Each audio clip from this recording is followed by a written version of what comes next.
जो आज मैं आपको बताने वाला हूँ, this is the highest level of existence in the materialistic world. Materialistic की जो फाउंडेशन है, जो जड़ है, जिसके ऊपर आप कितनी भी बड़ी बिल्डिंग खड़ी कर सकते हो, उसके बारे में मैं आज बात करने वाला हूँ। एक बुक है मेरे हाथ में, इस बुक का नाम है ऑटोबायोग्राफी ऑफ अ योगी। इस बुक में ना परमहंस योगानंद जी के अलग अलग एक्सपीरियंसेस हैं। एक एक्सपीरियंस है जिसमें बता रहे हैं एक ऐसे योगी के बारे में जो एक टाइम पे अपनी बॉडी को दो जगह रख सकते हैं। एक है जो हवा में उड़ सकते हैं, और ऐसे बहुत सारे योगीज हैं इसके अंदर, एक नहीं दो नहीं, ऐसे बहुत सारे योगीज हैं जो आपका माइंड पढ़ सकते हैं। मतलब आपके माइंड के अंदर जा करके जो भी आपके थॉट्स चल रहे हैं वो पढ़ करके आपको बता सकते हैं एग्जैक्टली कि ये आपके थॉट्स हैं। अजीब लग रहा है ये सब सुनने में? कितने लोगों को लग रहा है सच है? कितने लोगों को लग रहा है कि नहीं यार ये तो इमेजिनेशन है और कहानी है? हाँ, तो विश्वास नहीं हो रहा। सच बताऊं, अगर आज से 4 साल पीछे मैं भी चला जाऊं और मेरे को आकर के कोई इस बुक के बारे में बात करता है या इन सब चीज़ों के बारे में बात करता, मैं कहता बकवास है, मैं कहता सब झूठ है, कहानियाँ हैं। लेकिन आज अपने एक्सपीरियंस के बेस पे, किसी बुक के बेस पे नहीं जो मैंने पढ़ी, अपनी बॉडी और अपने माइंड के जो अलग अलग एक्सपीरियंसेस हैं उसके बेस पे मैं ये पूरे कॉन्फिडेंस के साथ कह सकता हूँ कि इस बुक में जितनी भी बातें लिखी हुई हैं, ये तो मैं नहीं कह सकता वो सच है झूठ है क्योंकि मैं वहाँ पे नहीं था, लेकिन वो सब कुछ पॉसिबल है और उससे बहुत ज़्यादा और भी चीज़ें पॉसिबल है। मैं आपको एक छोटी सी कहानी सुनाता हूँ। इस कहानी को बड़े ध्यान से सुनना, बिकॉज अगर ये कहानी आपको समझ आ गई तो आप किसी भी फील्ड में कितना भी आगे बढ़ सकते हो। एक मछली समुद्र में तैर रही थी। वो तैरते तैरते तैरते तैरते किसी रास्ते से कुएं में आ गई और आ करके वहाँ पे मेंढक को बोली कि तुझे पता है समुद्र कितना बड़ा होता है? तो जो मेंढक था उसने कहा कि भाई मुझे तो नहीं पता। मछली ने कहा बहुत बड़ा होता है। तो मेंढक ने अपना हाथ किया ऐसे करके, कहता अच्छा इतना बड़ा होता है क्या? मेंढक उसने अपनी पूरी जान लगा दी, पूरा हाथ खोल दिया, कहता इतना बड़ा होता है? मछली कहती है अरे नहीं इससे भी बहुत बड़ा होता है। उसने कहा अच्छा इतना बड़ा होता हो? उसने अपना और हाथ खोल दिया मेंढक ने, अरे नहीं भाई इससे भी बहुत बड़ा होता है, मैं तुझे कैसे समझाऊं? अच्छा तो फिर इसका मतलब वहाँ से लेकर के वो जो दीवार दिख रही है, कुएं की जो एक तरफ दीवार थी और दूसरी तरफ थी, वहाँ से लेकर के वहाँ तक इतना बड़ा होता होगा? उसने कहा नहीं नहीं इससे भी बड़ा होता है। और मेंढक बोला कि तू झूठ बोल रही है क्योंकि इसके आगे तो कुछ है ही नहीं, इस दीवार के आगे तो कुछ है ही नहीं। तो इसका मतलब मेंढक भी सच बोल रहा है और मछली भी सच बोल रही है। मेंढक को क्या करना है, थोड़ी देर के लिए अपने दिमाग को खोलना है और सिर्फ अज्यूम करना है कि शायद हो सकता है मछली झूठ बोल रही हो सकता है सच बोल रही हो, तब उसके चांसेस हैं उस समुद्र तक जाने के, नहीं तो वो जा ही नहीं सकता, वो ज़िंदगी भर कुएं में ही रहेगा। तो मैं आपको ये नहीं कह रहा कि आप मान लो कि मैं कह रहा हूँ और ये सब सच है और ये सब पॉसिबल है, सिर्फ अज्यूम कर लो। सिर्फ अज्यूम कर लेते हैं थोड़ी देर के लिए कि अगर ये कह रहे हैं, मैं आपको कह रहा हूँ इतने कॉन्फिडेंस के साथ में कि ये सब कुछ पॉसिबल है और मेरे जैसे और इनके जैसे लाखों लोग और हैं जो कह रहे हैं कि ये सब कुछ पॉसिबल है। तो मेरा आप सबसे ये सवाल है कि अगर आप ये अज्यूम कर चुके हो कि हो सकता है ये सच हो, तो आप में और इन सब में क्या फ़र्क है? कोई फ़र्क तो है जिस वजह से ये कर पा रहे हैं और आप नहीं कर पा रहे। मैं आपको हिंट देता हूँ, फिर आप मेरे को बताना, एक वर्ड में बताना उस फ़र्क को। 2 स्टूडेंट्स हैं एक ही क्लास में, एक ही स्कूल के अंदर। एक जो स्टूडेंट है वो पढ़ता है दिन में 6 घंटे पूरे साल के लिए, दूसरा पढ़ता है सिर्फ 2 घंटे। जो 6 घंटे पढ़ता है साल के एंड में वो एग्ज़ाम देता है, दूसरा भी एग्ज़ाम देता है। जो 6 घंटे वाला है उसकी परसेंटेज आती है 70% और जो 2 घंटे पढ़ता है उसकी परसेंटेज आती है 98%। और वो सिर्फ क्लास में नहीं पूरे स्कूल में टॉप करता है। ऐसे लोग हैं, बहुत हैं, हर इंडस्ट्री में है, हर जगह पर है। फॉर एग्जाम्पल आर्टिस्ट की बात करें, किसी परफॉर्मर की बात करें, कॉमेडी नाइट्स विद कपिल देखते हो आप लोग? कपिल शर्मा में और जो हज़ारों स्टैंड अप कॉमेडियंस हैं उसमें क्या फ़र्क है? थोड़ा सा फ़र्क है। मतलब कपिल शर्मा ऐसा क्यों है कि लाइफ की छोटी छोटी सिचुएशंस में ऐसी ऐसी चीज़ें ढूंढ लेता है जो और लोग नहीं ढूंढ पाते। और भी स्टैंड अप कॉमेडियंस उस लेवल पे पहुंचना चाहते हैं, पहुंच नहीं पा रहे। क्या कहानी, क्या फ़र्क? ऑब्जर्वेशन का फ़र्क है, कॉन्सेंट्रेशन का फ़र्क है, उसको पता है कि व्हाट ही वांट। हाँ, फोकस है, कॉन्सेंट्रेशन है। अब इसको एक स्टेप और आगे बढ़ाते हैं, हम बहुत पास पहुंच गए हैं। ऑब्जर्वेशन है, ऑब्जर्वेशन क्यों है? अभी जो मैं बात कर रहा हूँ ना वो नेक्स्ट लेवल की बात कर रहा हूँ। जैसे आपने दी अनबिलीवेबल पावर ऑफ बिलीफ वाला मेरा सेशन देखा है, उसमें मैंने कहा बिलीफ कहाँ से आएगा, नॉलेज और एक्सपीरियंस से। आज जो मैं बात कर रहा हूँ उससे भी एक स्टेप और आगे की कर रहा हूँ कि इसमें तो कोई डाउट ही नहीं है कि नॉलेज और एक्सपीरियंस तो चाहिए। मैं बात कर रहा हूँ दो लोग जिनके पास में सेम तरह की नॉलेज है, सेम तरह का एक्सपीरियंस है, फिर भी एक है जो उस नॉलेज को बहुत तेजी से गेन कर पा रहा है और दूसरा है जो नहीं कर पा रहा है। अगर एक वर्ड में बोलना हो तो एक वर्ड क्या होगा? जैसे कॉन्सेंट्रेशन और इन सब से मिलता जुलता ही Nothing है, is impossible. Desire, conviction. 100% देना कि बस 0.99 का 0.001 भी नहीं छोड़ा है, बस यही है, इसके बाद कुछ बचेगा ही नहीं। It's just 100%। मगर ऐसा देखो, ये चीज़ें ना जो आप अभी बातें कर रहे हो, ध्यान से समझने की कोशिश करो कि ये जो चीज़ें हैं ये तो हम सबको पता है, लेकिन मैं अगर सीक्रेट बोल रहा हूँ तो इसका मतलब कोई ऐसी चीज़ है जिसको मिस कर रहे हैं, देख करके भी हम मिस कर रहे हैं कि देखो अपनी तरफ से 100% तो सारे ही दे रहे हैं ना। अगर ओलंपिक्स में वो 10 लोग कॉम्पीट कर रहे हैं एक रेस के लिए जो अपनी अपनी कंट्री के बेस्ट हैं, तो अपनी तरफ से कौन होगा जो 100% नहीं देगा? देंगे, क्यों नहीं देंगे? अगर उसको एक वर्ड में बोला जाए उसको कहेंगे अवेयरनेस। अगर सिंपल तरीके से देखा जाए इन लोगों में क्या फ़र्क है, एक दूसरे से ज़्यादा अवेयर है। अभिनव बिंद्रा, आप सबने नाम सुना होगा, जो गोल्ड मेडल जीते थे वहाँ पे ओलंपिक्स में। उनसे अगर आप जा करके पूछोगे कि क्या फ़र्क होता है जो आदमी गोल्ड जीतता है और जो सिल्वर जीतता है उसके अंदर, तो आई एम 100% श्योर वो यही बोलने वाले हैं कि उस टाइम पे जब वो कंपटीशन चल रहा होता है, किसकी अवेयरनेस कितने ऊपर लेवल पे है, उसका सारा खेल होता है। कि एक आदमी जब वहाँ पे निशाना लगाने वाला है, फ्रैक्शन ऑफ सेकंड्स के लिए, एक सेकंड के लिए भी नहीं, एक सेकंड के 1/1000वें हिस्से के लिए भी अगर उसका ध्यान उस डॉट से हल्का सा भी बटा या कटा तो वो गया, और अगर ध्यान बिल्कुल भी नहीं कटा और बिल्कुल भी नहीं हटा तो वो जीत गया, तो वो गोल्ड ले गया। मतलब कि उनका पूरा ध्यान उस टाइम पे, अवेयरनेस का लेवल इतना हाई हो चुका होता है, इतना ज़्यादा हाई होता है कि सारा का सारा ध्यान पूरी दुनिया से सिमट करके सिर्फ उस एक डॉट के अंदर आ जाता है। इस हद तक अवेयरनेस बढ़ जाती है, और बिना ऐसी अवेयरनेस के ये भी सब कुछ पॉसिबल नहीं है जो इस बुक में बातें हो रही थी। अगर सिंपल वे में देखा जाए, आप में, मुझ में, इनमें, हम सब में क्या फ़र्क है?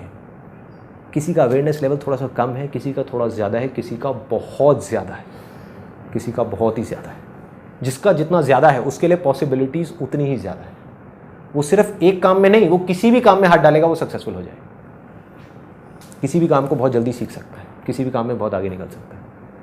अब एक सिंपल सा क्वेश्चन उठता है कि जब ये चीज़ इतनी ज़्यादा इंपॉर्टेंट है, ये जो ध्यान की जिसकी मैं बात कर रहा हूँ, अवेयरनेस की बात कर रहा हूँ, तो इसके बारे में कहीं किसी स्कूल में या कॉलेज में या हमारे घरों में इसके बारे में बात क्यों नहीं हो रही?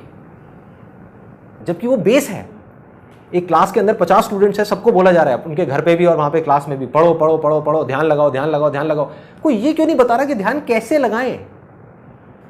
पहले देखना पड़ेगा, समझना पड़ेगा कि ध्यान एक यूथ का या हमारा भी सबका कितनी जगह भटका हुआ है, तो उसको एक जगह कैसे समेटे, ये अपने आप में एक आर्ट है, अपने आप में एक साइंस है। और जिसको ये आर्ट और साइंस समझ आ गई वो कुछ भी कर सकता है। और उसको बढ़ाने के बाद में एक हाई लेवल पे जब आप पहुंचते हो तो एक ऐसी स्टेज आ जाती है जब आपके हाथ में कंट्रोल होता है। आप जब चाहे, इस चीज़ को आप ध्यान से समझना, because this is very important. आप जब चाहे, जितनी देर के लिए चाहे, जिस चीज़ पे चाहे, उस चीज़ पे उतनी देर के लिए अपने ध्यान को रोक सकते हैं। जब भी, जहाँ भी, जैसे भी। और जब चाहे अपनी मर्जी से अपने ध्यान को हटा सकते हैं, हटा करके कहीं और लगा सकते हैं। अब आपके हाथ में है, आप 1 मिनट रोको, 1 घंटा रोको, 1 दिन रोको। सोचो कि अगर ऐसा आप भी कर पाओ या और लोग भी कर पाएं, तो दुनिया में ऐसा कौन सा काम है जो कहेगा मुश्किल है या नामुमकिन, जो कहेगा कि नहीं हो सकता। अगर कोई इंसान अपने ध्यान को अपनी मर्जी से रोक सके एक जगह पर किसी तरीके से, जितनी देर के लिए चाहे उतनी देर के लिए, तो ऐसी कौन सी चीज़ है दुनिया में जो नहीं की जा सकती? है कुछ ऐसा? कुछ भी नहीं। Everything is possible, everything. So एक चीज़ समझ आती है कि इससे सब कुछ पॉसिबल है। तो अब सवाल यह है कि इसके बारे में फिर किसी भी स्कूल में, कॉलेज में, कहीं पर भी बात क्यों नहीं हो रही? Any ideas? क्यों नहीं बात हो रही? हमारे घर पे इसके बारे में बात क्यों नहीं हो रही? पेरेंट्स जो हैं वो बात क्यों नहीं कर रहे इसके बारे में? पता ही नहीं है कैसे करना है। पता ही नहीं है। I think absolutely bang on, But they are also not they don't aware. No absolutely कि जो टीचर्स हैं, प्रोफेसर्स हैं, प्रिंसिपल हैं, जब वो स्कूल में थे उनसे भी किसी ने इसके बारे में बात नहीं करी। तो जब उन्होंने नहीं सीखा, वो आगे किसको सिखाएंगे, कैसे सिखाएंगे? Awareness की problem हाँ, भी है. अवेयरनेस की अवेयरनेस ही नहीं है, अवेयरनेस की अवेयरनेस ही नहीं है। पुरानी एजुकेशन में था जो गुरुकुल्स में होती थी, वहाँ पे सिखाए जाते थे वो। Absolutely right. अगर हम पुराने गुरुकुल की बात करें तो उस समय क्या होता था, एक गुरु शिष्य की जो परंपरा होती थी, शिष्य को अपना घर छोड़ना पड़ता था और आ करके वो गुरुकुल में रहता था। क्यों रहता था? ताकि उसका ध्यान भटके नहीं, 50 जगह ना जाए। उस गुरुकुल के अंदर उस गुरु का सारा ध्यान एक ही चीज के ऊपर होता था कि किस तरीके से अपने शिष्य के ध्यान को बढ़ाया जाए, ना कि उसकी नॉलेज को बढ़ाया जाए। Knowledge is temporary. आज अपने स्कूल में जो चीजें सीखी उसमें से कितनी चीजें याद हैं, लेकिन सोचो अगर उस टाइम पे एक पीरियड ऐसा होता जहां से आपकी ध्यान की पावर्स को बढ़ा दिया जाता, आपकी अवेयरनेस को बढ़ा दिया जाता, तो आज आप जो चाहते वो सीख सकते थे। लेकिन ये किसी ने सिखाया नहीं, टेम्पररी नॉलेज देते चले गए। ऐसा नहीं है वो इंपॉर्टेंट नहीं है, उसकी भी अपनी एक इंपॉर्टेंस है लाइफ में। लेकिन मैं सिर्फ इतना सा कह रहा हूं कि अगर 100% ध्यान आप वहां पे दे रहे हो तो 10% ध्यान यहां क्यों नहीं दे सकते? अब मजे की बात बताता हूं कि अब ये सुन करके आपको लग रहा होगा कि पता नहीं कितना मुश्किल है, क्या है, जबकि ये बहुत आसान है, बहुत आसान है। सिर्फ लोगों को पता नहीं कि इसको करना कैसे है। और इसकी प्रैक्टिस आप 24 घंटे कर सकते हैं, जहां चाहे वहां कर सकते हैं। और इसको अगर आपको बढ़ाना है तो आपको 3 लेवल्स पे काम करना होगा। आपके ऊपर है, आपकी अपनी चॉइस है कि आप किस लेवल पे काम करना चाहते हो और कितना करना चाहते हो। सबसे पहला जो लेवल है वो है बॉडी का। बॉडी की जो एक्टिविटी आप कर रहे हो उसका और अवेयरनेस का डायरेक्ट कनेक्शन है, डायरेक्ट। आप पूरा दिन बैठे रहो और टीवी देखते रहो, पूरा दिन, शाम के टाइम देखना आपकी अवेयरनेस लेवल कैसी होगी, आपकी सोचने समझने की शक्ति कैसी होगी।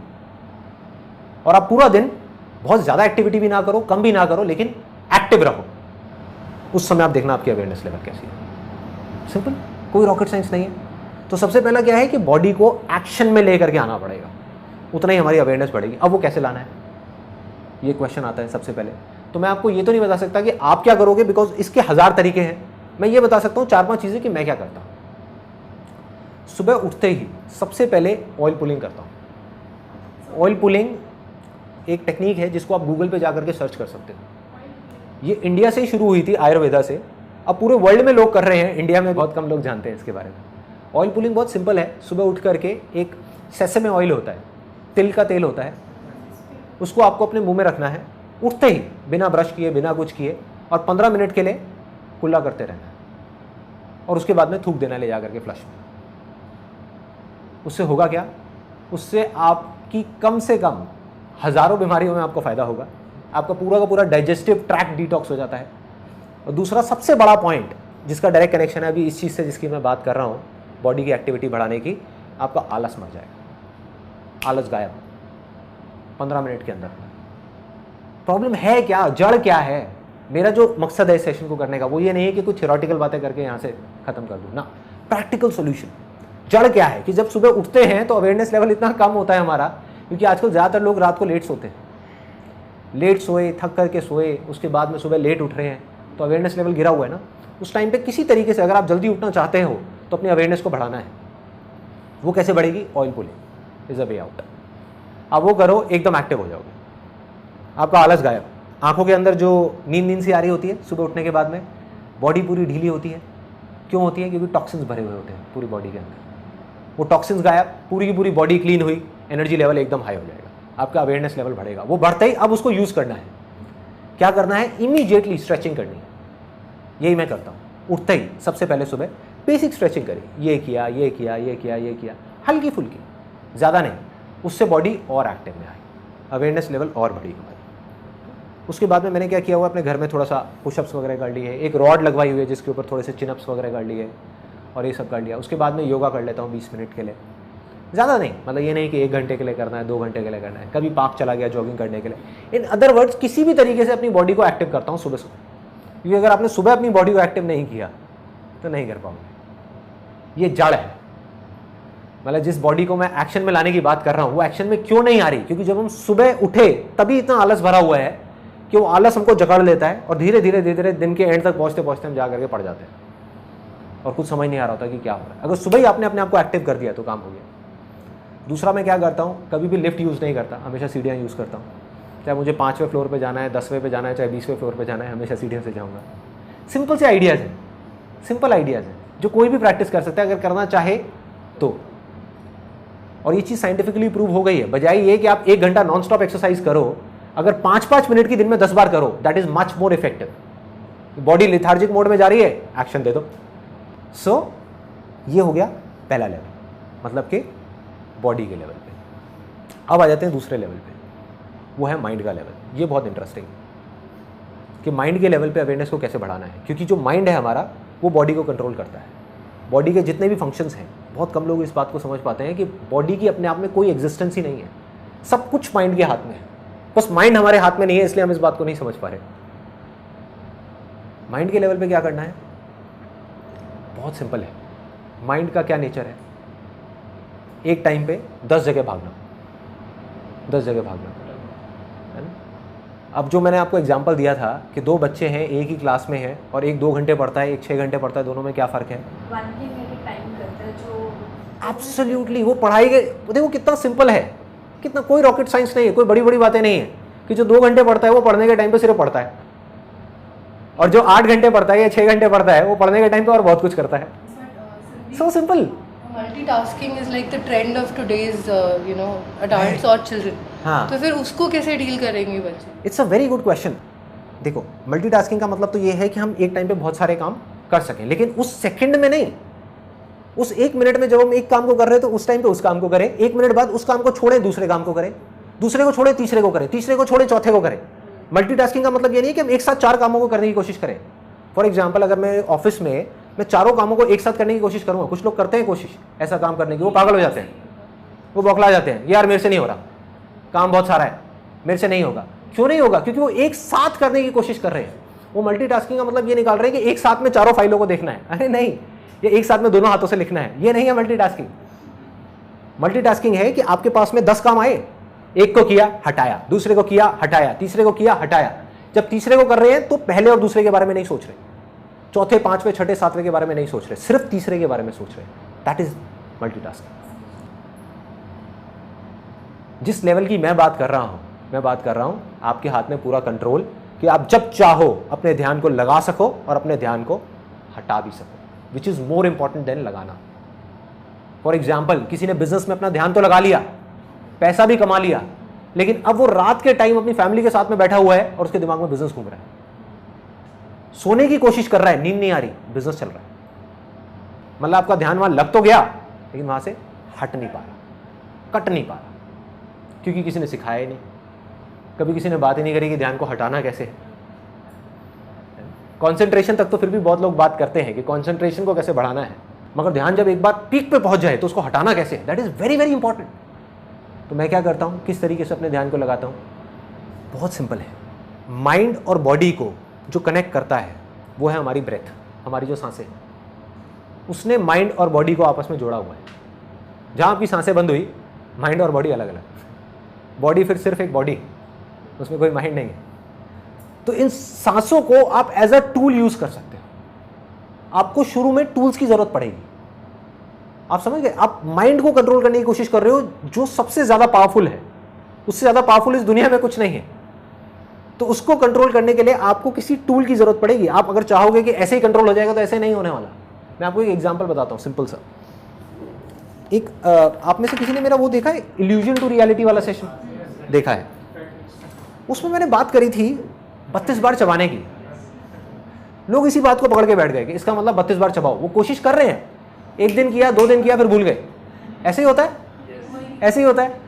वो असली जड़ को समझे ही नहीं जो मैंने कहा था। ये सीक्रेट था उस वीडियो का। मतलब ये मेरे पास में टूल था अपने माइंड को कंट्रोल करने का, जो बहुत पावरफुल जानवर है। माइंड क्या है? एक बंदर के जैसा है, कभी इधर भागा, उधर भागा, उधर भागा। कभी नोट करके देखना, हमारा माइंड 1 मिनट के अंदर अंदर कितनी जगह भाग जाता है, और कई बार ऐसी ऐसी जगह भागता है जिसका एक थॉट से दूसरे थॉट का कोई मतलब ही नहीं होता, कोई कनेक्शन नहीं होता। अभी हम बिजनेस के बारे में सोच रहे हैं, एकदम से फैमिली के बारे में सोचने लग जाएंगे, एकदम से बच्चों की चिंता हो जाएगी, एकदम से हम पढ़ाई के बारे में सोचेंगे, एकदम से हम 20 साल आगे चले जाएंगे, फिर हम 20 साल पीछे चले जाएंगे। कहीं का कहीं भाग रहे हैं, कहीं का कहीं भटक रहे हैं। तो इस बंदर को कंट्रोल करना है, विच इज वेरी पावरफुल। तो उसको कंट्रोल करने के लिए हमको एक टूल चाहिए। जिससे माइंड को हम लगाम दे सकें। आज मैं टूल्स की बातें करने वाला हूं कि वो टूल्स क्या है, that is more important than knowledge itself. Knowledge तो आप 1 मिनट में गूगल पे जाओ गेन कर लो, कैसे पतले होना है, ऐसे आपको 1000 फंडे मिल जाएंगे। उस नॉलेज को अप्लाई कैसे करना है। माइंड की आदतें कुछ और है, माइंड आपसे कुछ और करवाना चाहता है, वो आपसे 32 बार नहीं चबाना चाहता। आप 32 बार चबाना चाहते हो तो माइंड को अपने वश में करना है, कैसे करोगे? टूल, ध्यान लगाने के लिए एक टूल चाहिए, मोस्ट इंपॉर्टेंट। वो टूल क्या है? एक सबसे इंपॉर्टेंट मैंने आपको बताया, आपकी ब्रेथ। कोई भी काम करने से पहले एक लंबी सांस ले लो। फॉर एग्जाम्पल, आप सीढ़ियां चढ़ने वाले हो, लंबी सी सांस लो और अपने ध्यान को हर जगह से हटा करके सीढ़ियों पर ले आओ। उस मोमेंट में सीढ़ियां चढ़ना इंपॉर्टेंट है, और कुछ तो इंपॉर्टेंट नहीं है ना। तो हम अपने ध्यान को कहाँ ले आए? सीढ़ियां चढ़ने। कितनी छोटी सी चीज़ लग रही है, और ये करना क्या मुश्किल है? मुश्किल नहीं है, बहुत आसान है अगर हम करना चाहें तो। अगर हम करना चाहें तो बहुत ही सिंपल है। टूल आपको उस टाइम पे क्या मिला? आपकी ब्रेथ। उसके अलावा जितने ज्यादा टूल्स होंगे उतना आपके लिए बेटर है, क्योंकि उतना ही वो ध्यान बार बार जैसे ही भटकेगा वो वापस वहां पे ले आएंगे। वो टूल्स आपको याद दिलाएंगे, वो याद दिलाने का काम कर रहे हैं। ऐसे क्या टूल्स हो सकते हैं? बैंड पहन सकते हो आप अपने हाथ में, सिंपल सा बैंड आप कहीं से भी खरीद सकते हो और इसको लेकर के अपने हाथ में पहन लो। ये बैंड क्या है? एक रिमाइंडर है टू कम बैक। जब भी आप इसको देखो तो एक रिमाइंडर है, be aware, as simple as that. ये क्या है? ये रिमाइंडर है कि ध्यान को भाई खाने पे ले आ, ध्यान तेरा टीवी में जा रहा है, खाने पे ले आ। और नहीं भी चाहेंगे तो लगाना पड़ेगा ध्यान यहां पर, इस टूल की वजह से, क्योंकि इस टूल में क्या है, अगर यहां पे ध्यान नहीं लगाया तो खाना कहां होगा? नीचे चला जाएगा। तो ध्यान लगाना पड़ जाएगा। जब तक हमारे पास टूल्स नहीं होंगे, हम करना चाहेंगे लेकिन फिर भी कर नहीं पाएंगे। और क्या क्या टूल्स हो सकते हैं? इस तरह से लोग टैटू बनवाते हैं, तो एक सिंपल सा आइडिया है, आप टैटू बनवा सकते हो अपने हाथ में। ये किस चीज का टैटू है? लाइट का टैटू है। इस तरह के प्रिंट आउट्स हैं, इसको मैं अपलोड कर दूंगा अपनी वेबसाइट पे फ्री डाउनलोड सेक्शन में, जहां पे वॉलपेपर्स में जाके कोई भी इसको डाउनलोड कर सकता है और प्रिंट आउट निकाल सकता है। ऐसे प्रिंट आउट ले करके हम घर में 4 जगह लगा सकते हैं। उससे क्या होगा? बार बार आपका, आप ये मान करके चलो कि माइंड तो भटकेगा ही। इन बातों को सुनने से कुछ नहीं होने वाला, सब बकवास है, वीडियो ये वो, ये सारी चीजें बकवास है जो आप देख रहे हो। जब तक इन चीजों को आप प्रैक्टिस में नहीं लेकर के आओगे, जैसे ही आप प्रैक्टिस में लाने की कोशिश करोगे, वो बंदर भागेगा, माइंड आपका इधर भागेगा उधर भागेगा, कहेगा अरे बेकार है, छोड़ो ये सब क्या करना है, बकवास है, कुछ नहीं होने वाला इस सबसे। क्या हुआ? कुछ नहीं बदला, कुछ नहीं बदलेगा, यही होगा, जो जैसा चल रहा था वैसे ही चलता रहेगा, कुछ नहीं बदलने वाला। अवेयरनेस लेवल नहीं बढ़ेगी अगर हमने कुछ नहीं किया तो। और मैं वही बता रहा हूँ कि करना कैसे है, उसके तरीके क्या है। इस प्रिंट आउट को हम जगह जगह लगा सकते हैं। इस प्रिंट आउट में क्या लिखा है? Awareness is light, as simple as that. जागना मतलब लाइट और इग्नोरेंस इज डार्कनेस, सोना मतलब डार्कनेस, अंधेरा। बस ये बार बार दिखेगा तो ये बातें याद आती रहेंगी, क्योंकि वीडियो तो आपने 1 बार देखी, 2 बार देखी, फिर भूल गए हफ्ते बाद, लेकिन ये लगा रहेगा 3 महीने बाद भी। तो क्या होगा? बार बार याद दिलाने का काम करेगा। अब देखो, मोबाइल है, हमारे ध्यान को भटकाने की सबसे बड़ी जड़ क्या है? Mobile, internet, computer. ये टूल है। ये गलतफहमी है कि इसकी वजह से हमारा ध्यान भटकता है। इस टूल को हम कैसे यूज करते हैं उसका सारा खेल है। आग है ना, आग से हम जला भी सकते हैं और एनर्जी भी प्रोड्यूस कर सकते हैं।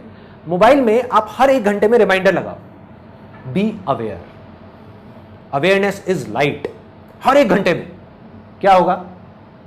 टूल बन गया वही मोबाइल। एक जो आपको तंग कर रहा था, आपको डार्कनेस की तरफ लेकर के जा रहा था, वही आपको लाइट की तरफ ले जाएगा। दिमाग लगाओ, कौन कौन से टूल्स को आप किस किस तरीके से यूज कर सकते हो, कहां पर आप ऐसा क्या करना चाहते हो जिसमें आप किसी टूल को यूज कर सकते हो अपने ध्यान को उस काम में लगाने के लिए। और जितने भी लोग सक्सेसफुल हैं किसी भी फील्ड में, आप ध्यान से देखोगे वो किसी ना किसी टूल को यूज कर रहे हैं। इन चीजों का थोड़ा थोड़ा आपको ध्यान रखना है। जितना आप ध्यान रखते चले जाओगे उतनी आपकी अवेयरनेस बढ़ती चली जाएगी। सोचने के टाइम पे सोचना है, खाने के टाइम पे खाना है, चलने के टाइम पे चलना है, भागने के टाइम पे भागना है, मीटिंग के टाइम पे मीटिंग है। जब अपने बच्चों के साथ में खेल रहे हैं तो सिर्फ बच्चों के साथ में खेल रहे हैं। जब अपनी वाइफ के साथ में लड़ रहे हैं तो सिर्फ वाइफ के साथ में लड़ रहे हैं। अवेयरनेस का मेरे ख्याल से जो ये आईएएस के एग्जाम होते हैं, जैसे उनके इंटरव्यू क्वेश्चन जब आते हैं, शायद अवेयरनेस वहाँ पे भी बहुत ज़्यादा उनको चाहिए होती है। जब वो पूछते हैं आपकी शर्ट में कितने बटन है, आपके पीछे वाली दीवार का रंग क्या है, जो सीढ़ियाँ चढ़ के आए थे नंबर ऑफ स्टेप्स कितने थे। एब्सोल्युटली, कहाँ नहीं चाहिए आप ये बताओ, कहाँ नहीं चाहिए? लोग बात करते रहते हैं जिंदगी भर रेस जीतने की, काम में, किसी भी चीज़ में, एजुकेशन में, पढ़ाई में, जॉब में, इधर उधर बिजनेस में। वो ये नहीं समझ पाते कि कोई भी लड़ाई होती है ना जिंदगी की, वो लड़ाई तो 2 मिनट की होती है। फॉर एग्जाम्पल ओलंपिक्स है तो कंपटीशन तो 2 मिनट का है, 2 मिनट की रेस है, लेकिन उसकी तैयारी कितने सालों से होती है? 10 साल से होती है। कुछ लोग सोचेंगे यार ध्यान लगा करके सीढ़ियां चढ़ने से क्या हो जाएगा? अरे आपकी अवेयरनेस का लेवल बढ़ेगा। इससे क्या होगा? जब आप जॉब का इंटरव्यू देने के लिए जाएंगे, अगर इन चीजों को आप प्रैक्टिस करेंगे 1 महीना भी, मैं ज्यादा नहीं कहता, 1 महीना भी अगर लग करके आप उसके 1 महीने बाद आप इंटरव्यू देने के लिए जाएंगे, आप देखना आपका अवेयरनेस लेवल कैसा होगा। सामने से क्वेश्चन आएगा और आपका आंसर पहले ही तैयार होगा। तो इस तरीके से करके इसकी कोई लिमिट नहीं है, आप कहां तक ले जा सकते हो अपने ध्यान को, कहां तक बढ़ा सकते हो, कोई लिमिट नहीं, कुछ नहीं। करना क्या है, ये नहीं सोचना कि मुझे वहां पहुंचना है, फिर अटक जाओगे, क्योंकि वहां नहीं पहुंचते हुए दिखे तो फिर छोड़ दोगे ना। वहां नहीं पहुंचना। आज जहां पर भी हो, आपका ध्यान जिस भी लेवल पे है, चाहे यहां है, चाहे यहां है, चाहे यहां है, चाहे यहां है, उसको थोड़ा सा बढ़ाओ, थोड़ा सा और बढ़ाओ, थोड़ा सा और बढ़ाओ, थोड़ा सा और बढ़ाओ, थोड़ा सा और बढ़ाओ। बढ़ाते बढ़ाते बढ़ाते बढ़ाते बढ़ाते बढ़ाते आप उस लेवल पे आ जाओगे जब आपका पूरा कंट्रोल होगा अपनी बॉडी पे, अपने माइंड पे, अपने थॉट्स पे, और फिर आप जो चाहोगे वो कर पाओगे। जिस थॉट को पकड़ना होगा आप पकड़ोगे, चूज करना होगा चूज करोगे, छोड़ना होगा छोड़ दोगे। फिर आप वही करोगे जो आपके लिए और दूसरों के लिए अच्छा होगा। आप चाह करके भी कुछ बुरा नहीं कर पाओगे। मतलब इसका फायदा सिर्फ आपको नहीं होगा, सबको होगा, पूरी की पूरी दुनिया को होगा। इसीलिए मैं ये सेशन कर रहा हूँ, क्योंकि ये सिर्फ आप तक नहीं रहेगा, ये फैल जाएगा। अवेयरनेस फैलती है। एक मेरी अवेयरनेस बढ़ी तो अकेले मेरी नहीं बढ़ी, मेरे थ्रू और भी लोगों की बढ़ रही है, और जब उनकी बढ़ेगी तो सिर्फ उनकी नहीं बढ़ेगी, उनके थ्रू और भी लोगों की बढ़ेगी, उनके आसपास में लोगों की बढ़ेगी, और बढ़ते बढ़ते बढ़ते बढ़ते बढ़ते बढ़ते ये फैल जाएगी, चारों तरफ फैल जाएगी। अब आ जाते हैं हाईएस्ट लेवल पे। ये था सेकंड लेवल माइंड का। हाईएस्ट लेवल है सोल के लेवल। तो अगर आप इस लेवल पे जाना चाहते हो तो उसका सिर्फ एक तरीका है, वो है मेडिटेशन, और कोई दूसरा रास्ता है ही नहीं। क्योंकि अगर सोल के लेवल पे काम करना है, बाकी जितना भी काम है माइंड का, बॉडी का, वो सब बाहर हो रहा है। कंसंट्रेशन बाहर हो रहा है, किसी ना किसी ऑब्जेक्ट पे हो रहा है। लेकिन जो सोल के लेवल का काम है उसके लिए अंदर जाना पड़ेगा, आंखें बंद करनी पड़ेगी, मेडिटेशन करनी पड़ेगी। और कितना आसान है मेडिटेशन करना, लोग सोचते हैं बहुत मुश्किल है। एक वीडियो है spiritual reality power of meditation, आप लोगों ने देखी हुई है? सबने देखी हुई है। उसको देख करके सिंपल उसको प्रैक्टिस करना शुरू करना है। करना क्या है, दिन में 10 मिनट भी करें, 15 मिनट भी करें तो बहुत है। वहां से जो पावर्स बढ़ेंगी वो बियॉन्ड है। और अगर मेरा बस चले तो सबसे पहले मैं मेडिटेशन को कंपलसरी कर दूंगा। इंडिया के जितने भी स्कूल्स हैं और कॉलेजेस हैं वहाँ पर सिर्फ 15 मिनट का एक ऐसा पीरियड होना चाहिए डेली, हर स्कूल में और हर कॉलेज में, जहाँ पर इस अवेयरनेस के बारे में कुछ बात की जाए। बजाय उनको रट्टू तोता बनाने के, उनको एक ऐसा इंसान बनाया जाए। बजाय उनको रोज़ एक मछली खिलाने के लिए उनको मछली पकड़ना सिखाया जाए, ताकि ज़िंदगी भर के लिए उनका पेट भर जाए। बजाय नॉलेज की एक एक मछली रोज़ देने के, उनको ये समझाया जाए कि मछली पकड़ते कैसे हैं, कि इस नॉलेज की मछली को पकड़ा कैसे जाता है। वो ध्यान की पावर है। और मेरी आप सबसे रिक्वेस्ट है, आप लोग जो यहाँ पर बैठे हुए हैं या जो भी वीडियो में मेरे को देख रहे हैं, अपने एंड पे मेरे से जितना हो सकेगा मैं करूँगा। और आप लोगों से मैं बस इतनी सी रिक्वेस्ट कर सकता हूँ कि अगर हो सके तो अगर आप में से कोई टीचर है, पेरेंट्स हैं या स्टूडेंट्स हैं, इन तीनों में से किसी भी एक कैटेगरी में है, उनको एक लेटर लिखना है अपने प्रिंसिपल को। जिस लेटर के अंदर आपको ये लिखना है कि जो मेडिटेशन है उसके बारे में आप कहीं से भी कोई भी आर्टिकल उठा सकते हो। अब तो साइंटिफिक इतनी स्टडीज़ हो गई है मेडिटेशन के ऊपर जिसकी कोई हद ही नहीं है। मतलब हज़ारों स्टडीज़ हैं कि 20 मिनट की जो मेडिटेशन है वो 2 घंटे की नींद के बराबर है। सोच करके देखो, अगर 2 सेशंस के बीच में एक स्कूल में या कॉलेज में एक 20 मिनट का मेडिटेशन का सेशन आ जाए तो उनकी सोचने समझने की शक्ति, सीखने की शक्ति कितनी बढ़ जाएगी। बच्चों की लाइफ बदल जाएगी। और आपको क्या करना है, लेटर में लिख करके कि we request you to please start a meditation session in your school, it's going to be great for the students. एक स्कूल में हज़ारों बच्चे हैं, कितने टीचर्स हैं, कितने पेरेंट्स हैं। मैं कहता हूँ अगर 10 लेटर भी पहुंच गए ना एक प्रिंसिपल के हाथ में, वो सोचने पे मजबूर हो जाएगा। और उनको बोलो कि अगर आप सब बच्चों के लिए नहीं कर सकते कोई बात नहीं, 6 स्टैंडर्ड से ऊपर वालों के लिए कर दो। 6 के लिए नहीं कर सकते कोई बात नहीं, 10th से ऊपर वालों के लिए कर दो। करो तो सही, करो तो सही। और आई एम 100% श्योर कि अगर हम सब लोग अपने एंड पे इतना छोटा सा भी स्टेप उठा लेंगे, सिर्फ ये लेटर लिखने का, जिसकी मैं अभी रिक्वेस्ट कर रहा हूँ आप सब लोगों से जो ये वीडियो देख रहे हैं, कि सिर्फ एक लेटर लिख करके उस स्कूल में हम पहुंचा देते हैं, तो अगर आधे स्कूल्स भी, जितने स्कूल्स हैं इंडिया में, उसके आधे स्कूल्स भी अगर इसको शुरू कर देते हैं, आने वाले 10 साल के अंदर अंदर हिंदुस्तान का नक्शा बदल जाएगा। मैं लिख करके दे सकता हूँ पूरे कागज में। थोड़ी सी विजन को लॉन्ग टर्म रखना पड़ेगा, टेम्पररी सॉल्यूशंस की बजाय परमानेंट चीजों के बारे में सोचना पड़ेगा। एज पेरेंट्स, एज टीचर्स हम क्या कर रहे हैं? हम बोल रहे हैं पढ़ाई में ध्यान लगाओ लगाओ लगाओ लगाओ लगाओ। जब ध्यान को लगाना किसी ने सिखाया ही नहीं तो ध्यान लगेगा कैसे? ऊपर से हम कंपैरिजन कर रहे हैं उन लोगों के साथ जिनका ध्यान लग रहा है। क्या मतलब है? हो सकता है उनका पढ़ाई में लग रहा है, इसका म्यूजिक में लग रहा है, और हम कंपैरिजन कर रहे हैं एक म्यूजिक वाले को और पढ़ाई वाले को, जबकि दोनों की अपनी लिमिटेशंस है। जिसका पढ़ाई में लग रहा है उसने पढ़ाई में तो लगा लिया, म्यूजिक में नहीं लगा पाया। उसने म्यूजिक में लगा लिया, पढ़ाई में नहीं लगा पाया। अरे हमको करना है कि ध्यान का लेवल बढ़े, अवेयरनेस का लेवल बढ़े, कि वो बच्चा जब चाहे अपना पढ़ाई में ध्यान लगा सके, स्पोर्ट्स में ध्यान लगा सके, म्यूजिक में ध्यान लगा सके, किसी भी एक्टिविटी में ध्यान लगा सके, और जब वो उस एक्टिविटी को कर रहा है उस समय वो बाकी सारी एक्टिविटी से ध्यान हटा सके। ये सॉल्यूशन है, ये परमानेंट सॉल्यूशन। अगर ऐसे बच्चे आगे आएंगे तो वो सोशली रिस्पॉन्सिबल सिटीजन होंगे, वो कुछ अच्छा ही करेंगे अपनी अपनी फील्ड में। बुरा चाहेंगे भी तो नहीं कर सकते, क्योंकि वो जागे हुए होंगे, सोए हुए नहीं होंगे। तो हमको उनको जगाना है, और सिर्फ ये नहीं कि बच्चों को जगाना है, पहले पेरेंट्स को जागना है। कई पेरेंट्स ये नहीं उठा करके बच्चे पर डाल दें, बेटा तू जाग, चल वीडियो को देख और जागना शुरू कर। अरे तुम्हें भी जागना है, सबको जागना है, बच्चों को जागना है, पेरेंट्स को जागना है, टीचर को जागना है, प्रिंसिपल को जागना है, सबको जागना है। जितने ज्यादा लोग जागते चले जाएंगे वो सोसाइटी उतनी ही अच्छी होती चली जाएगी, उतनी ही रहने लायक होगी। लास्ट में मैं सिर्फ इतना कहूंगा कि अब तक मैंने जो भी कुछ कहा है, अगर उसको एक लाइन में सम अप करना हो, वो ये है कि अगर आप अपनी अवेयरनेस को टेम्पररी बेसिस पे बढ़ाना चाहते हैं तो बॉडी के लेवल पे काम करो। मतलब कि आपकी जो हदें हैं, हर आदमी की एक हद होती है, एक लिमिट होती है जहां तक वो जा सकता है, जिसके अंदर एक दायरा होता है जिसके अंदर वो काम कर सकता है। आपकी सोच का अपना एक दायरा है, आपकी स्किल्स का अपना एक दायरा है, आपकी नॉलेज का अपना एक दायरा है, आपके एक्सपीरियंस का अपना एक दायरा है। जब तक वो दायरा नहीं बढ़ेगा तब तक आप नहीं बढ़ सकते। As simple as that. तब तक आप मांग सकते हो कि मैं बढ़ जाऊं बढ़ जाऊं बढ़ जाऊं बढ़ जाऊं, मांगने से कुछ नहीं होने वाला। उस दायरे को बढ़ाना पड़ेगा, उस हद को बढ़ाना पड़ेगा। तो अगर तो आप अपनी इस हद को, जो भी आपकी हद है, जिस भी लेवल पे, चाहे वो इतनी है इतनी है इतनी, उसको टेम्पररी बेसिस पे बढ़ाना चाहते हैं तो बॉडी के लेवल पे काम करना है। वो भी जरूरी है, वो भी जरूरी है, लेकिन टेम्पररी। बॉडी में जब एक्टिविटी करी, लेवल बढ़ा, एक्टिविटी बंद हुई, लेवल गिर गया।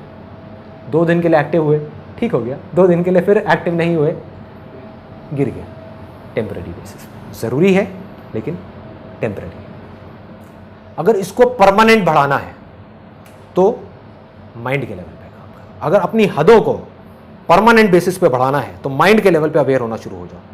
जितना आप अवेयर हो जाओगे, आपके माइंड की जो हदें हैं वो बढ़ती चली जाएंगी, फैलती चली जाएंगी, फैलती चली जाएंगी, फैलती चली जाएंगी। लेकिन अगर आप दुनिया की सारी हदों को तोड़ करके आगे निकलना चाहते हो, वहां जाना चाहते हो जहां पर कोई हद नहीं है, कोई लिमिट नहीं है, कोई बाउंड्री नहीं है, कोई बाउंडेशंस नहीं है, तो उसका सिर्फ एक तरीका है, अपनी आत्मा के स्तर पर काम करना। अंदर जाना होगा, यहां से शक्ति मिलेगी उस माइंड को कंट्रोल करने की। और एक बार आप जाकर के इस अवेयरनेस में मर्ज हो गए, उसके बाद में कोई हद नहीं, कोई डर नहीं है, कोई परवाह नहीं है, कोई लिमिट नहीं है, ना नाम की कोई चीज नहीं है, कुछ भी पॉसिबल। Everything is possible.